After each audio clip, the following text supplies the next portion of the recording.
আজকে mother's day, তাই ঠিক করলাম আজকে স্পেশাল দিনে মাকে কিছু গিফট করি নিজের হাতে বানিয়ে। তাই ইউটিউব থেকে হেল্প নিয়ে এই কাগজে তৈরি গোলাপ ফুলটা বানাবো ঠিক করলাম। হ্যাঁ, হয়তো আমি দোকান থেকে গোলাপ ফুল কিনে এনে মাকে দিতেই পারতাম, বাট মা না একদম বাইরের কোনো জিনিস পছন্দ করে না। নিজের হাতে বানিয়ে মাকে দিলে মা খুব খুশি হয়। মা এই হাতে বানানো জিনিস খুব পছন্দ করে। অনেকেই ভাবতে পারে যে মার কাজে হেল্প করলে হয়, এসব গিফট টিফট না দিয়ে।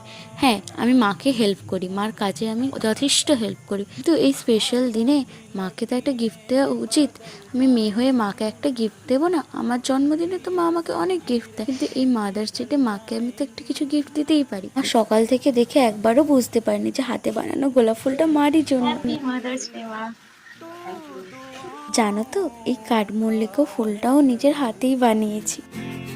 मेरी माँ प्यारी माँ।